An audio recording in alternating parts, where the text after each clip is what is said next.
सर्वभूतेषु सरस्वती रूपेण संस्थिता नमस्तस्य नमस्तस्य नमस्तस्य नमो नमः। खडीर विस्तारने आंगणे मां सांगवारीना सानिध्यमां मां सरस्वतीનું આહવાન એટલે ભગવતી વિદ્યાની દેવી છે, એમાં જેને કઈ સિદ્ધિ હાંસલ કરી છે એમના સન્માનનો કાર્યક્રમ અને એમાં આ રૂડો સમાજ। તો સર્વપ્રથમ આપણા જે આ તહેવારો છે એમાં ભગવાન દ્વારકાધીશનો કાલે જન્મોત્સવ મનાવવાના છો, તો એમની એક જય બોલી અને હું મારા વક્તવ્યની શરૂઆત કરીશ।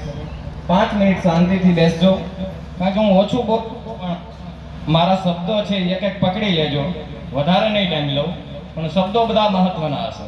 બોલીએ દ્વારિકાધીશ કી, सांगवारी मात की, सरस्वती मात की।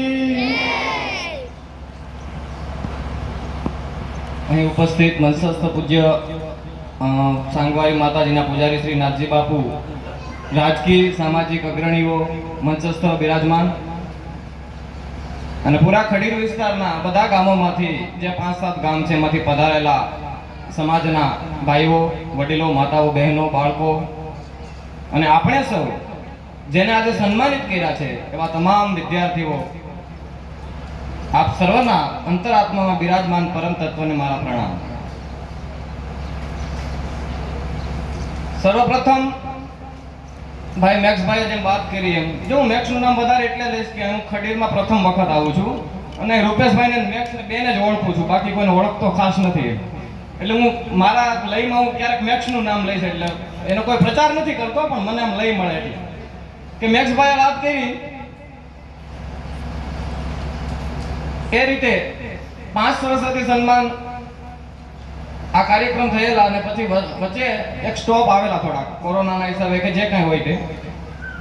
ત્યારબાદ આજે 6થા સરસ્વતી સન્માન સમારંભનું આયોજન કર્યું, એ પણ એક ખૂબ ટૂંકી મુદતમાં।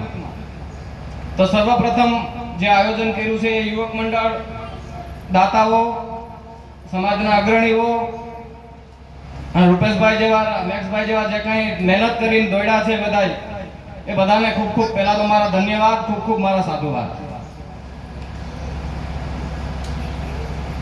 આજે દુનિયામાં શિક્ષણનું ખૂબ મહત્વ છે, આપણે બધા જાણીએ છીએ અને આપણે આજે એ જોયું પણ ખરા કે આ ખડીર વિસ્તારમાં લગભગ તમામ પ્રકારના ફેકલ્ટીમાં આ ખડીરના યુવાનો અને યુવતીઓ આજે નોકરી કરે છે। એ ખૂબ ગૌરવની વાત કહેવાય કે એવો કોઈ વિભાગ મેં ના જોયો કે એમાં ખડીરના બાળકનો પ્રમાણપત્ર ન હોય એમ, કે એક ગામમાંથી 10-10, 15-15 છોકરાઓ સરકારી કર્મચારી હોય, દીકરીઓ કોલેજ સુધી ભણેલી હોય બધી, તો મારે એવું તો ન કહેવાય કે હવે આમાં શિક્ષણની ભૂખ નથી, પણ શિક્ષણ એ કેની સાથે જોડાયેલું છે એની આજે મારે વાત કરવી છે। પણ એ પહેલા મને વધારે આનંદ અહીંયા ખડીર વિસ્તારમાં એ આવ્યો કે તમે જે આ તમારી સંસ્કૃતિ જાળવી રાખી છે ને એને મારા લાખ લાખ વંદન છે। મેક્સભાઈ, હું તો 18 વર્ણમાં જાઉં છું, બધા સમાજોના કાર્યક્રમમાં જાઉં છું, પણ આહિર સમાજના કાર્યક્રમમાં જાઉં ને એટલે મને વિશેષ આનંદ એ થાય કે તમારો જે આ ટ્રેડિશનલ ડ્રેસ છે ને એ જ તમારી સાચી સંસ્કૃતિ છે। મારે વાતો બધી કરવી છે, શિક્ષણની પણ કરીશ, સંસ્કારની પણ કરીશ, ધર્મની પણ કરીશ, શોર્ટમાં બધું જ લઈશ। પણ હમણાં જેમ કહેજો ને કે બેનો દીકરીઓ ગણેશ પરથી નીકળીને રતન પર પહોંચી ગયો, એ રીતે કે કાળિયો ઠાકર રમવા આવી જાય ને એટલે રૂપેશભાઈ એને એનું ભાન ન રહે કે એ ઢોલીડાનો ઢોલ ક્યાં વાગડો હોય ને એ આજે આપણે બધા નજરે જોઈ લીધું। અને કદાચ આવું ચિત્ર રજવાણીમાં બન્યું જ છે સાહેબ, કે જો આ દીકરીઓને જો અહીંથી આ સ્ટેજ અહીંયા ચાલુ કર્યું હતું રમવાનું ને અહીંયા સુધી પહોંચી ગયું હતું તો એને ખબર નથી રહી તો ત્યારે તો એ અખિલ બ્રહ્માંડનો માલિક એ તમારા આંગણે રમતો હોય છે તેથી ઈ લાવ કેવો હોય છે? ઈ કુળમાં તમે છો. મને એક પ્રશ્ન પૂછ્યો તમે કે અત્યારે ભાગ્યશાળી ગણવા હોય તો તમે કોને ગણો? કે ખૂબ ભાગ્યશાળી હોય કોને કહેવાય? કોઈ સંત ભાગ્યશાળી, કોઈ ભગવાન મળ્યા ભાગ્યશાળી, કોઈ સાધના કરી ભાગ્યશાળી. ભાઈ આ ગાડીનું કંઈક કરજો ને.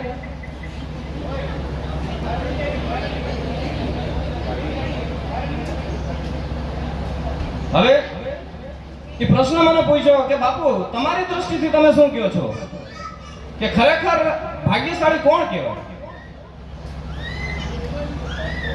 મેં કીધું ભાઈ મારી દ્રષ્ટિથી હું કહું ને તો હું તો એટલું વિચારું છું કે આજથી 5611 વર્ષ પહેલા 11 વર્ષ અને 52 દિવસ જે ગોકુલમાં જે આહિરની દીકરીએ જેને માખણ ચોર કરી અને માખણના જેને રમાડ્યો હોય છે એ દ્વારકાધીશ અખિલ બ્રહ્માંડનો માલિક જેની ભેગો રમ્યો હોય છે એનાથી ભાગ્યશાળી લગભગ બીજું કોઈ મને નથી લાગતું.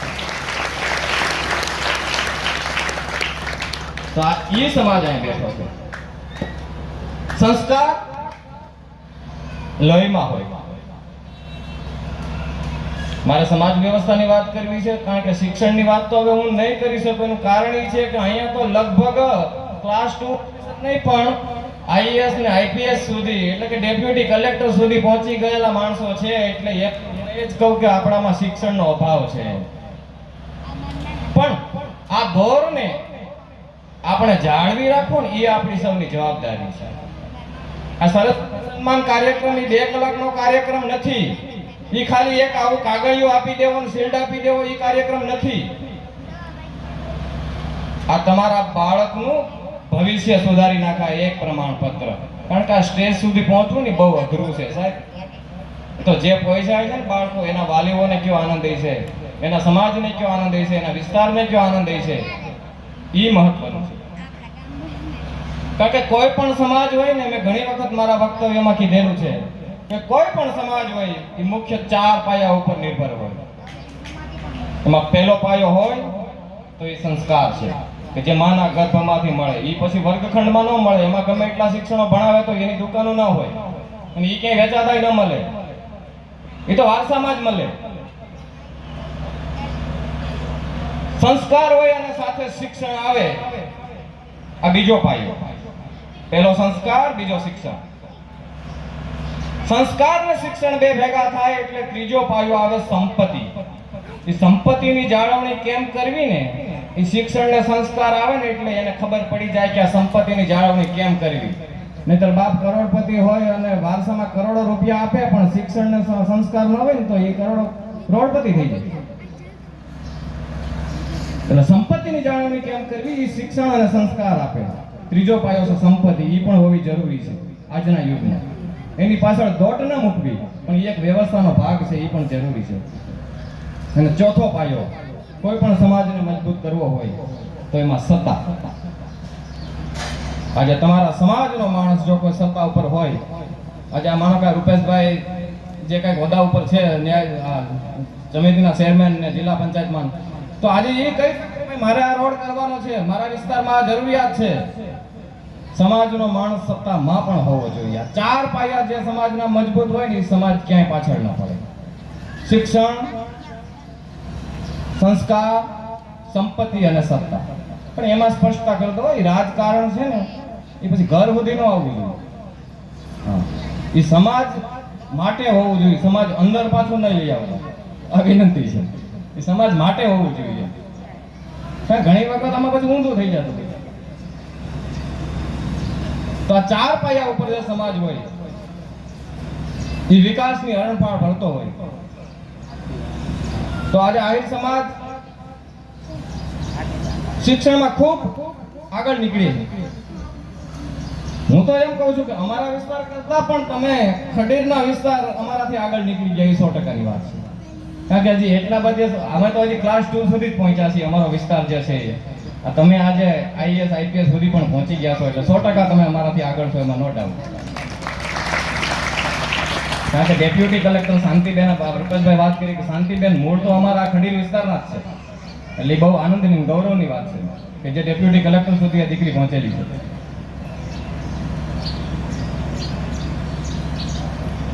શિક્ષણ ખાલી નોકરી મેળવવા માટે જ ભણવું એવું જરૂરી નથી. ઘણાને એમ હોય કે ભણો એટલે નોકરી મળી જાય. ના, એવું પણ નથી. હું તમને એક નાનું ઉદાહરણ આપું કે શિક્ષણનું મહત્વ શું છે અને ક્યાં લઈ જાય. પણ એની સાથે મેં પહેલા જ વાત કરી એમ 4 પાયા જરૂરી છે. કરશનભાઈ પટેલ, તમે કદાચ નામ સાંભળ્યું છે, ભાવનગરની મોટી ફેક્ટરીનો માલિક, જેની કંપની છે નિરમા. સાબુ પાવડર આપણે જે વાપરતા, એ નિરમા સાબુ પાવડરની જે કંપની છે એના માલિક છે કરશનભાઈ પટેલ. અને હું એને પૂર્વાશ્રમમાં મળેલો પણ છું.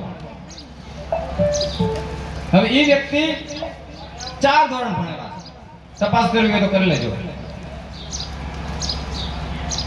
4 ધોરણ ભણેલા છે તો આજે એક મોટી નિરમા કંપનીના માલિક છે. અને ઘણા એવા છે કે જે કોલેજ કરેલી હોય અથવા માસ્ટર ડિગ્રી કરેલી હોય છતાં પણ એ ત્યાં ને ત્યાં હોય. એનું કારણ શું? આપણે એક મનોમંથનની જરૂરિયાત છે કે આપણું શિક્ષણ છે ને ક્યારેક ગોલ વગરનું કે લક્ષ્ય વગરનું હોય છે. જ્યાં સુધી તમને રસ્તો ન મળે, જ્યાં સુધી તમારો લક્ષ્ય નક્કી ન થાય, ત્યાં સુધી તમે ગમે એટલા પાના ફેરવો, તમે નિષ્ફળ જ રહો. પણ તમારો લક્ષ્ય એકવાર નક્કી થઈ જાય કે મારે ડોક્ટર જ બનવાનું છે અને તમારું ધ્યાન છે ડોક્ટર નું જે ભણવાનું છે એની કેન્દ્રિત કરી દો, તો અંતે તમે સફળ ડોક્ટર બનો અને બનો. પણ તમારું લક્ષ્ય નક્કી હોવું જોઈએ કે મારે આ જ વિષયમાં આગળ જવાનું છે અને મારે આ જ બનવાનું છે. લક્ષ્ય વગરની દોડ એ આંધળી દોડ છે. નહીંતર અત્યારે આપણે એમડી સાહેબે જેમ વાત કરી એમ કે વ્યસન ફેશન, કારણ કે આ યુગ છે ને એ ટેકનોલોજીનો યુગ છે.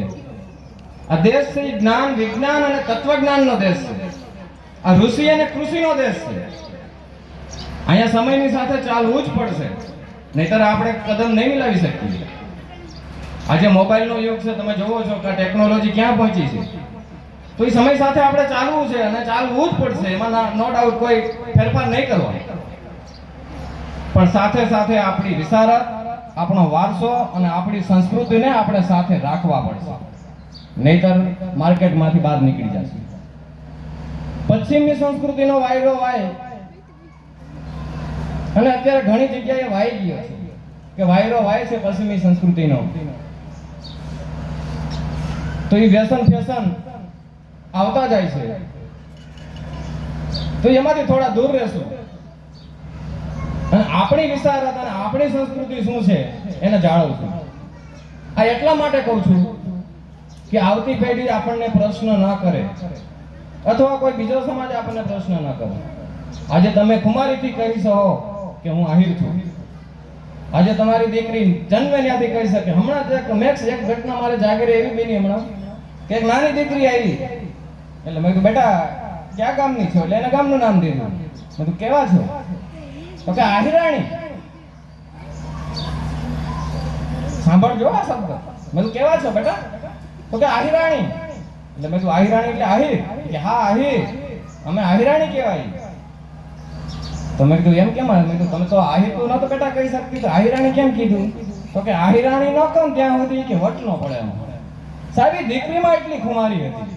અને આજે આ તમારો ટ્રેડિશનલ ડ્રેસ જે છે ને એ જ તમારી ખુમારી છે. બાકી અમારે મંદિરમાં બોર્ડ મારવા પડે ટોકરા વસ્ત્રો પહેરીને પ્રવેશ ન કરવો.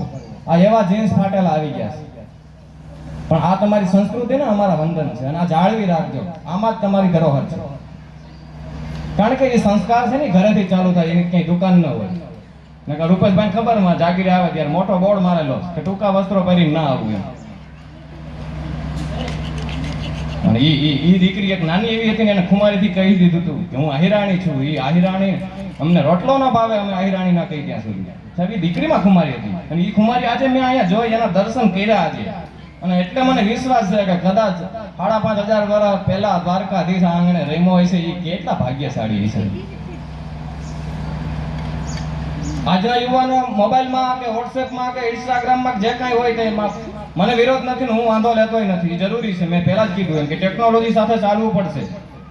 આ જ્ઞાન વિજ્ઞાનનો દેશ છે, પણ એટલું બધું નહીં કે તમે તમારા મૂળ સંસ્કારો કે તમારા મૂળભૂત અધિકારો છે એ ભૂલી જાઓ. જો ઈ ભૂલાઈ ગયા ને તો 5-25 વર્ષમાં તમારી કોઈ ગણતરી નહીં થાય. યાદ રાખજો. આજે આવતી પેઢી આપણને એ પ્રશ્ન ન કરે કે દેવાય દાપા પોદરે આશરો આપ્યો એના વંશો છો તમે. ભગવાન અખિલ બ્રહ્માંડનો માલિક કાળિયા ઠાકર જે માખણ માટે જેને માખણની ચોરીઓ કરીને ખાતા હતા અને જેના મોઢામાં માખણની વાસ આવતી હતી, માખણ ગંધાતું હતું, એના વંશજોનો આજે બીજી સુગંધ આવે, બીજી વાસ આવે, એ ના આવવી જોઈએ. આપણે કોણ છીએ, આપણે ક્યાં કુળમાં જન્મા છીએ અને આપણે શું કરવાનું છે એટલી ખબર પડી જાય ને તો આપણે કૃષ્ણ વંશજ કહેવાય. મને ટૂંકી એક શબ્દમાં હું જો કહું તો મને એક પ્રશ્ન હમણાં એક વક્તવ્યમાં હું ગયો ત્યારે એક પ્રોગ્રામમાં મને પૂછ્યો હતો કે બાપુ જિંદગી જીવવાની આ યુવાનોને આજે આ ભાગદોડ વાળી જિંદગીમાં જિંદગી જીવવાની સાચી રીત શું છે? તો એ વિસ્તાર થોડો અલગ પ્રકારનો વિસ્તાર હતો. આ ખડીર તો ખૂબ સારું અને સંસ્કારી છે અને ખૂબ સંસ્કૃતિ મને દેખાણી છે, પણ એ વિસ્તારમાં થોડું દૂષણ પ્રદૂષણ બધું હશે. તો મેં કીધું ભાઈ હવે જો મારી પાસે ટૂંકમાં કહું તો બે જ શબ્દો છે કે દીકરીને જિંદગી કેવી જીવાય અને દીકરાને કેવી જીવાય. આ બે ઉપર જ આખો આધાર છે કે દીકરીને જિંદગી એવી જીવાય કે એના બાપને કોઈ દિવસ નીચું ના જવું પડે અને દીકરાને જિંદગી એવી જીવાય કે એના બાપને કોઈ દિવસ કોઈ પણ હાથ લાંબો ના કરવો પડે. આનાથી વિશેષ મારી પાસે શબ્દ નથી.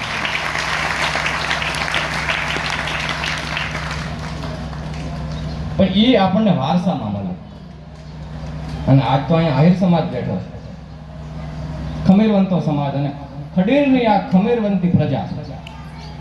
સાહેબ હું પહેલી વાર આવ્યો પણ હું એટલા બધા મેં લગભગ 10 વર્ષથી હું બધા સમાજના બધા કાર્યક્રમોમાં જાઉં છું, પણ આજે જે મને દર્શન થયા છે ને એ મારા અનુષ્ઠાનમાં. આમ તો જો હું અનુષ્ઠાનમાં હતો, ખરેખર અહીંયા આવવાનો નહોતો, પણ રૂપેશભાઈએ કીધું કે બાપુ અમારા ખડીર વિસ્તારમાં તમે ક્યારે આવ્યા નથી અને અમારો એક નાનકડો કાર્યક્રમ છે, જો આપ આવો તો. મેં કીધું કાંઈ વાંધો નહીં રૂપેશભાઈ, મારું અનુષ્ઠાન ચાલુ છે પણ ખડીરમાં હું આવીશ 100%. કારણ કે અહીંયા માં ભગવતીનું બેસણું છે અને મેં જે સાંભળ્યું તો મારા દર્શન કરવા હતા કે ખરેખર ખડીરની પ્રજા ખમીરવંતી છે. એકવાર જોઈ આવું તો ખરા. મને એમ ના થાય કે મેં ખડીર જોયું નહોતું, પણ આજ મને મેક્સ તું જે રોજ વાત કરતો ને આજ એના મેં લાઈવ દર્શન કર્યા છે અને હું એને ખૂબ ખૂબ સાધુવાદ આપું છું અને હું પોતે પણ ગૌરવ અનુભવું છું કે આ સંસ્કૃતિ જ્યાં સુધી તમારામાં હશે ને ત્યાં સુધી દુનિયાની કોઈ તાકાત નથી કે તમારો વાળ વાંકો કરી શકે. અને આને જાળવવી એ આપણા સૌની ફરજ છે. એ પછી નાનું બાળક હોય કે મોટો વડીલ વ્યક્તિ હોય. આજે આ બાપા આ ફોટો રાખ્યો છે સવા બાપા પટેલ, આજે ઓળખાય, ખડીર ઓળખાય છે એના નામથી. આનાથી મોટું બીજું જોઈએ શું તમારે? ભલામણ આના નામથી ખડીર ઓળખાય. ખડીર કોનું? આ ગૌરવ છે તમારી પાસે. નહીતર તો મેં કીધું એમ કે અમારે બોર્ડ મારવા પડે છે. ઈ હદે આજે ઘણા એમ કે માણસો બગડી ગયા, દુનિયા બગડી ગઈ, સંસાર બગડી ગયો. ના હો ભાઈ, કાંઈ નથી બગડ્યું. એ ખોટી વાત છે. જીવવા જેવો જમાનો જ હવે આવ્યો. આપણા વડવાઓને કે બાપ દાદાને પૂછજો શું હતું આપણી પાસે. આજે મુરલીધરની મેર છે આપણી ઉપર, આપણી પાસે, પણ એ બધું આપ્યું છે કાળિયા ઠાકરે, દ્વારકાધીશે. તો હવે એને જાળવવાની જવાબદારી છે ને આપણી બધાની છે. એમાં હવે ખામી ન આવે, નહીતર આ બધું ખોવાઈ જશે. ઈ નોટ કરી લેજો. શિક્ષણ ખૂબ મહત્વનું છે, સાથે સાથે સંસ્કાર પણ મહત્વના છે અને સાથે સાથે એટલો ધર્મ પણ મહત્વનો છે. કારણ કે જો ધર્મ નહીં હોય ને તો કાંઈ નથી. હવે હું તમને વાત કરું કરશનભાઈ પટેલની જે વાત મેં અધૂરી મૂકી કે એક વિદ્યાર્થી ત્યાં ઇન્ટરવ્યુ દેવા ગયો નિરમા કંપનીમાં. તો નિરમા કંપનીમાં જ્યારે ઇન્ટરવ્યુ દેવા ગયો ત્યારે ઈન મારેલું ને આમ લટુર પટુર વાળ ને ગોગલ્સ ચશ્મા પહેરેલા ને બે હાથમાં બે મોબાઈલો. કંપનીની બહાર જ્યારે એને એક લીમડા જેવું ઝાડ હશે ત્યાં એક વ્યક્તિ ગીતાજી વાંચતો હતો. ત્યાંથી નીકળ્યો એ યુવાન, ઇન્ટરવ્યુ આપવા માટે જતો હતો યુવાન, ત્યાંથી નીકળ્યો. એટલે એને જોયું કે આ વ્યક્તિ અહીંયા કંઈક વાંચન કરી રહ્યો છે. તેને પૂછ્યું, ભાઈ શું વાંચો છો? તો અમને એમ કીધું ગીતાજી. કે ગીતાજી વાંચો છો? કે હા. તો કે અહીંયા કંપની છે, અહીંયા ઇન્ટરવ્યુ આપવાનું હોય, અહીંયા ઇન્ટરવ્યુ લેવા વાળા આજે બધા આવ્યા છે, આ બધા આજે યુવાનો બધા ઇન્ટરવ્યુ આપવા આવ્યા છે, તમે અહીંયા ગીતાજીની ચોપડી ખોલીને બેઠા છો.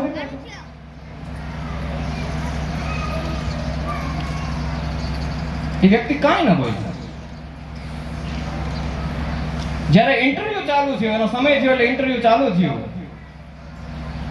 અને ઇન્ટરવ્યુ આપવા જે યુવાન આવ્યો એને જ્યારે ચેર સામું જોયું તો જે વ્યક્તિ ઝાડવા નીચે ગીતાજી વાંચતો હતો એ જ એ કંપનીનો માલિક હતો, એ જ એ વ્યક્તિનું ઇન્ટરવ્યુ લેવાનું હતું.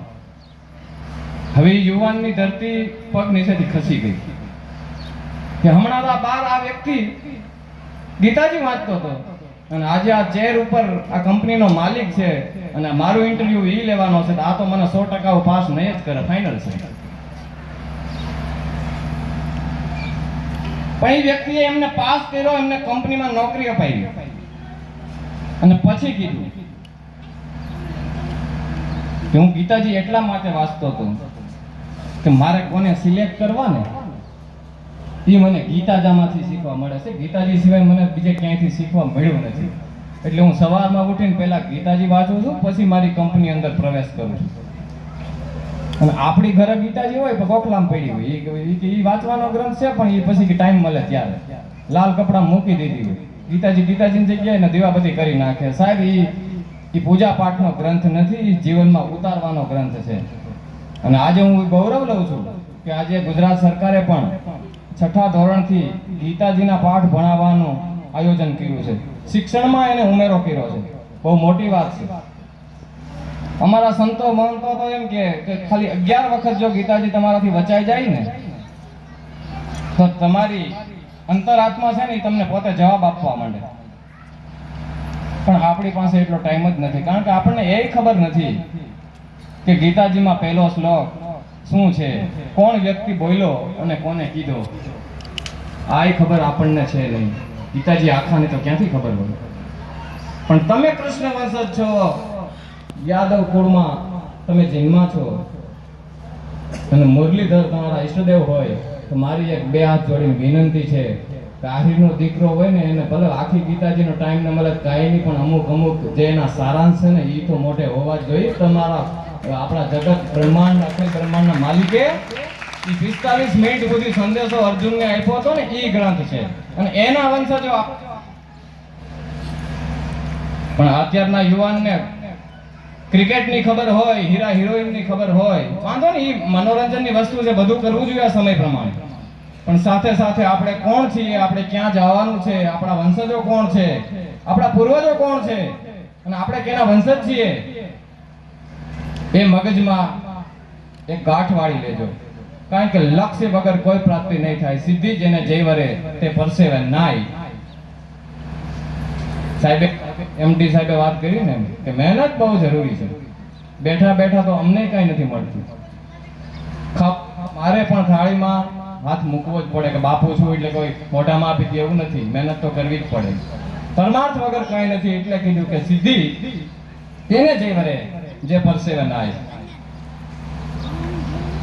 શિક્ષણ અને સમાજ અને એમાં જે યુવાનો આજે આ સ્ટેજ સુધી પહોંચ્યા છે એને તો ગૌરવ હશે જ, પણ એને વધારે પ્રોત્સાહન મળે એ માટેનું એક આયોજન છે. આ 2-2.5 કલાકનો ટાઈમ તમારો જે છે એ બહુ મોટું યોગદાન છે. રૂપિયાથી આ વસ્તુ નથી થતી, કારણ કે બધું રૂપિયાથી નથી થતું. ડોક્ટર બનવું હોય તો ભણવું જ પડે અને એની પ્રેક્ટિસ કરવી જ પડે. એમાં રૂપિયા દઈ દો ડોક્ટર ના બની જવાય, નહીતર કોઈ હવાર કોકને બીજું ઇન્જેક્શન દઈ દે તો ઉલ્લી જાય. એ તમારે પરમાર્થ કરવો પડે છે એની પર. શું કામ? કે તમારું લક્ષ્ય છે, તમારે જે મેળવવાનું છે, જે પ્રાપ્ત કરવાનું છે એમાંથી છે. એમ સંસ્કાર, ધર્મ અને શિક્ષણ આ સમન્વય છે બધા, એક સિક્કાની બે પાસાઓ છે. સમય હું વધારે નહીં લઉં, મારો તો હજી આમ તો હવે હું અનુષ્ઠાનમાંથી આવ્યા પછી હાવ ફ્રેશ છું. મેક્સભાઈ અહીંયા આ સંસ્કૃતિ જોયા પછી મને એમ થાય કે હું કદાચ હાંજ સુધી બોલું તો ખૂટે એમ નથી, પણ મારી પાસે એટલો ટાઈમ નથી. પણ મને આજે એટલી મોજ અંદરથી આવી ગઈ છે કે ક્યાંથી શબ્દો નીકળે છે ને મને ખબર નથી. વિષય શિક્ષણનો છે પણ હું કઈ ગતિમાં જાઉં છું એ આ સાંગવારી માતાજીની દ્વારકાથી સાથે અલગ જ રસ્તો બતાવે છે. નહીંતર આવા શબ્દો મારી પાસે નીકળે નહીં ક્યારે. પણ આ તમારી સંસ્કૃતિએ જે દર્શન કરાવી દીધા ને એમાં આખું મારી પ્રકૃતિ પણ બદલી ગઈ. અને જ્યાં આહિર સમાજનું પાથરણું પથરાય ને ત્યાં ભગવાને એમ કીધું છે કે ત્યાં મારો વાસ હોય અને હોય જ છે. એ ભેગે ને તગે આપણી સાથે છે કે જે આહિર અમારા કાઠિયાવાડમાં, આમ તો મૂળ જુનાગઢનો, અમારા કાઠિયાવાડમાં કહેવત છે કે બુંગણ પાથરો ને અને એમાં 5-25 આહિરના દીકરા ને 5-25 આહિરની દીકરીઓ જો ખાલી ભેગી થઈ જાય ને તો ત્યાં દ્વારકાધીશ આવે ને આવે. બસ ખાલી કહેવાની ટકોર એટલી જ છે કે પશ્ચિમી સંસ્કૃતિના વાયરાથી દૂર રહેજો, તમારી સંસ્કૃતિને વિશારદ જાળવી રાખજો, વ્યસન ફેશનથી થોડા દૂર રહેજો. અને તો ઘણા પછી બીજી વધારે મેળવવાની કે વધારે અપેક્ષામાં પછી પોતાની જમીનો વેચી નાખે ને પોતાના ધંધા બંધ કરી દે, એવું પણ ના કરે. એમાં કાંઈ ન વળે. કારણ કે ઈશ્વરે એમ કીધું કે ધરતીનો છેડો ઘર, 5 એકર બાપ દાદા ગમે ત્યાં હોય, પાણી વાળી હોય, ચૂકી હોય, રાખી મૂકવાની. એ ભવિષ્યમાં કામ આવશે. આ સિસ્ટમ નીકળી છે અહીંયાની મને ખબર નથી, પણ હું જ્યાં સૌરાષ્ટ્ર કાઠિયાવાડની વાત કરું કે 5-25 હજાર પગારદાર થઈ જાય ને 50-60 હજાર પગાર હોય ને તો બાપાને જમીન વેચી નાખે. જમીન ન વેચે. તમે એવું ધારો કે આ જમીન મારા બાપ દાદાને જે 5 એકર હતી ને મારે હવે હું તો નોકરી કરું છું, બીજી 5 એકર લઈને બતાવું, ત્યારે જીવન સાર્થક થયું બને. અહીંયા તો ખડી વિસ્તારની સંસ્કૃતિ જોઈને હું અનુભવ કરું છું કે આ સમાજ ખૂબ સંસ્કૃતિને વરેલો છે. નહીં તો અમારે તો ત્યાં અત્યારે રૂપેશભાઈ છૂટાછેડાની લાય લાગી છે, કલાકમાં તો હગાઈ થાય ને 2-4 દિવસ પાછા છૂટાઈ થઈ ગયા. આ હકીકત વાસ્તવિકતા છે. પણ અહીંયા ખૂબ સારું છે ને અહીંયા એ હશે પણ નહીં, કારણ કે આ સંસ્કૃતિના દર્શન એમ કહે છે કે અહીંયા ન હોય. નકર ત્યાં અત્યારે હરીફાઈ ઉપડી ગઈ છે. સૌરાષ્ટ્ર કાઠિયાવાડમાં કે ઉત્તર ગુજરાતમાં હું જાઉં છું ઘણા પ્રોગ્રામોમાં, એના આગેવાનો અમને એમ કે બાપુ આજ બોલજો. મેં કીધું ભાઈ ઈ બોલવું પણ તો તમે બધા શું કરો? તો કે માંગ વધી ગઈ છે. ની માંગ જો કોઈ દિવસ શરત કરીને દીકરીને ન મોકલો, કારણ કે દીકરી છે ને દાનમાં દેવાનું છે, મોટામાં મોટું કન્યાદાન છે. એટલે એ દાન છે ને એમાં પછી શરત ન હોય. તમે આપણા શાસ્ત્રો અને પુરાણો જોઈ લ્યો તો સીતાજી છે એ રાજા જનકની દીકરી હતી અને રાજા રામની પત્ની હતી, છતાંય જોઈ એટલું સુખ ન મળ્યું. દ્રૌપદી પણ દ્રુપદની પુત્રી અને 5 પાંડવોની મહારાણી હતી, છતાંય સુખ જોયું એવું ન મળ્યું. એટલે એ ભાગ્યની વાત છે, એ કર્મની વાત છે, અને એના કર્મ એની સાથે જ હોય. તો એની આપણા વડીલો જે પરંપરા અને જે કઈ વ્યવસ્થા બાંધી ગયા છે ને એ બધા સમાજોની અલગ અલગ હોય અને બધા વિસ્તારમાં પણ અલગ અલગ હોય. તો એ વ્યવસ્થા પણ જાળવી રાખજો, કારણ કે એમાં બહુ ઊંડા ઉતરશો ને તો આવતી પેઢી છે ને એ આવતી પેઢી માટે બહુ મુશ્કેલીનો સમય ઊભો થઈ જશે. પણ શિક્ષણ મેળવો તો પૂરું મેળવજો, સંસ્કૃતિ અને સંસ્કાર ટકાવી રાખજો. જે વિદ્યાર્થીઓ આ સ્ટેજ સુધી અહીં પહોંચ્યા છે તેમને મારા ખૂબ ખૂબ સાધુવાદ. જે વિદ્યાર્થીઓ આ સ્ટેજ સુધી નથી પહોંચ્યા એમને હું ભગવતીને એવી પ્રાર્થના કરું અને દ્વારકાધીશના ચરણોમાં પ્રાર્થના કરું કે એ વિદ્યાર્થીઓ પણ ખૂબ અને સફળ મહેનત કરે અને આ સ્ટેજ સુધી આવતા વર્ષે પહોંચે અને અહીંથી એનું સન્માન સ્વીકારે એવી હું અપેક્ષા રાખીને જાઉં છું.